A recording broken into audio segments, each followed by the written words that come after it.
Shalom Bapak Ibu, saudara-saudara yang saya kasihi dalam Tuhan. Kita bersyukur kepada Tuhan bahwa kasih dan pemeliharaan Tuhan terus nyata dalam kehidupan kita. Kita ada sebagaimana kita ada pada pagi hari ini.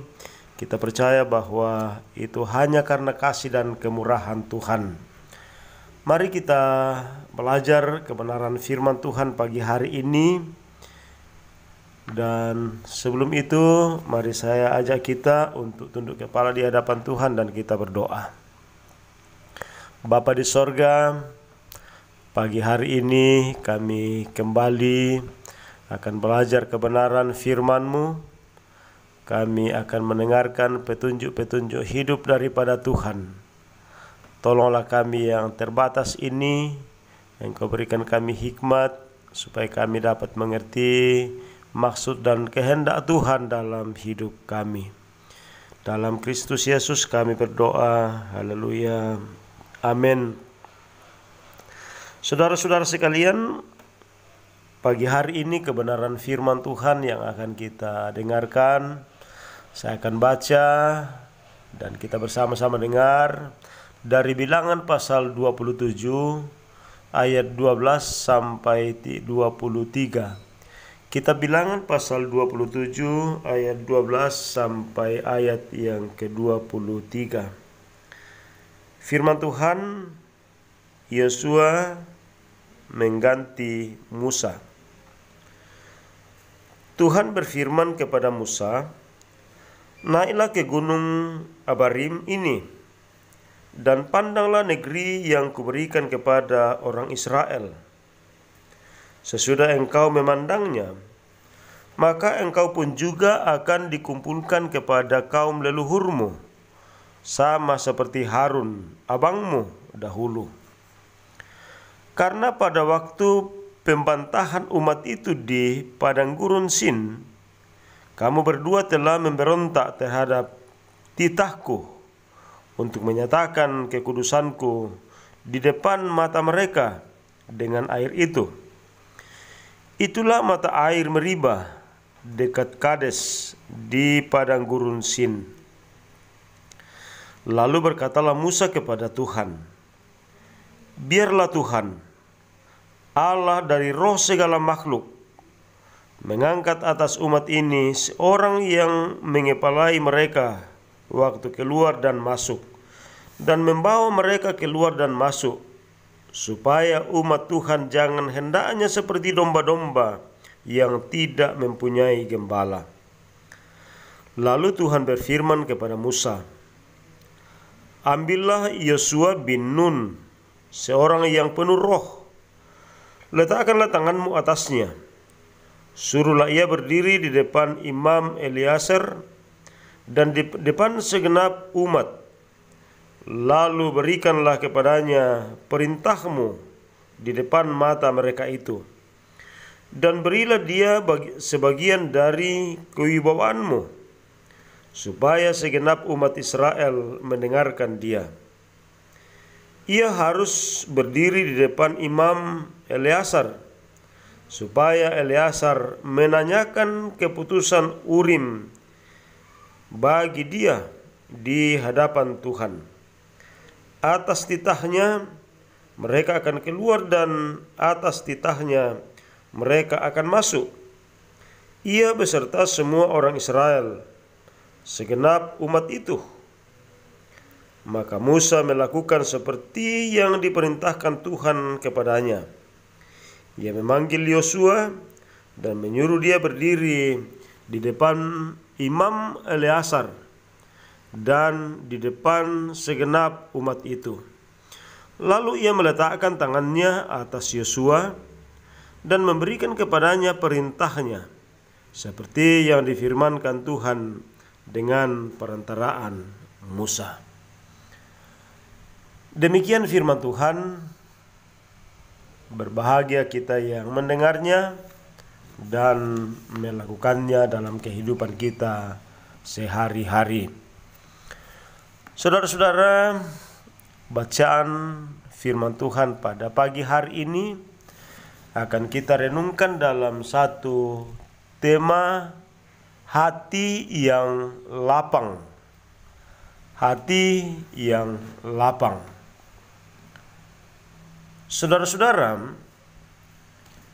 biasanya untuk menghindari sungut-sungut ketika ada harapan tidak tercapai, kita mengatakan semua ada pada keputusan Tuhan.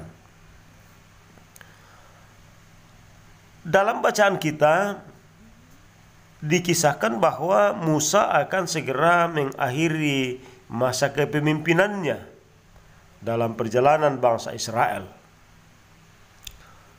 Dengan susah payah ia memimpin bangsa Israel mulai dari Mesir. Kini perjalanan itu sebentar lagi akan sampai di tanah Kanaan. Namun Tuhan menyatakan bahwa Musa tidak akan masuk ke tanah Kanaan. Ia menyuruh Musa naik ke gunung Abarim untuk melihat tanah Kanaan dari jauh. Setelah melihat tanah itu, Musa akan mati dan dikumpulkan bersama leluhurnya. Ia tidak diizinkan masuk ke tanah Kanaan karena pelanggarannya di padang gurun. Walaupun begitu, Musa sama sekali tidak membantah.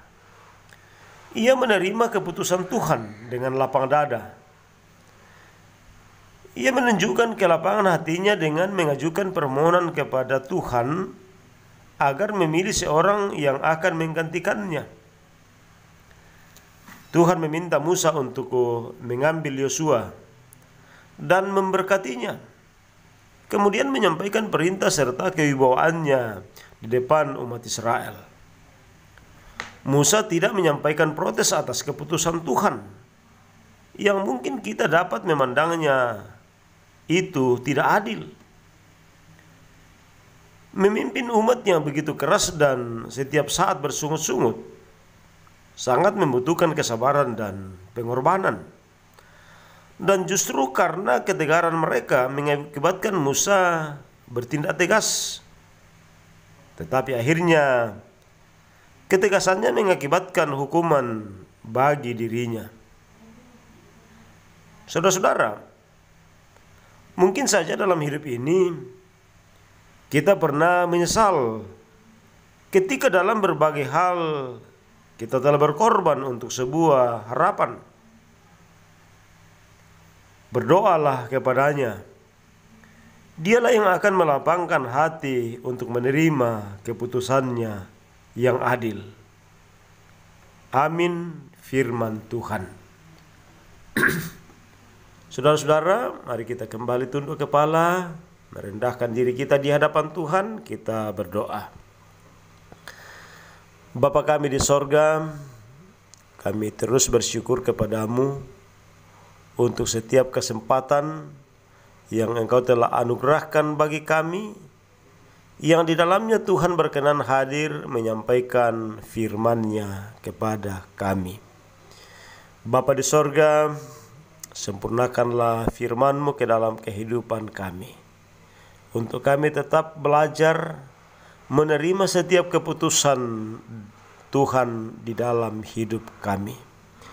Kami percaya bahwa apapun keputusan Tuhan dalam kehidupan kami, itulah yang terbaik bagi kami. Dan karena itu, ajari kami Bapa di sorga untuk tidak bersungut-sungut dalam perjalanan hidup yang Tuhan sesungguhnya sudah rancang bagi kami. Bapa kami dalam sorga, kami berdoa pagi hari ini bahwa dalam menjalani sepanjang hari ini tiada kemampuan kami. Karena itu kami menaruh harap kami hanya kepadamu. Bapa di sorga, berikan kami kesehatan, berikan kami kekuatan, bahkan berikan kami hikmat. Kiranya sepanjang hari ini benar-benar kami jalani dalam hidup berserah kepada Tuhan. Dan kami rindu Bapa, kehidupan kami sepanjang hari ini benar-benar menjadi kehidupan yang terus memuliakan Tuhan. Allah Bapa kami dalam sorga, pagi hari ini kami mendoakan saudara-saudara kami yang hidup dalam pergumulan oleh berbagai sakit penyakit. Tuhan kasihanilah mereka semua yang sedang dirawat di rumah sakit, yang sedang dirawat di rumah. Tuhan nyatakan pemulihan, berikan mereka kesembuhan. Saudara-saudara kami, keluarga kami, umat Tuhan, di mana saja mereka berada, jika mereka sedang dalam duka cita, Tuhan kuatkan iman pengharapan mereka, hiburkanlah mereka senantiasa. Allah Bapa kami dalam sorga, kami terus berdoa buat bangsa negara kami, pemerintah kami, terus Engkau memberkati mereka. Ini doa kami, permohonan kami kepadamu. Dengarkanlah, sempurnakanlah di dalam Tuhan kami Yesus Kristus kami berdoa. Amin.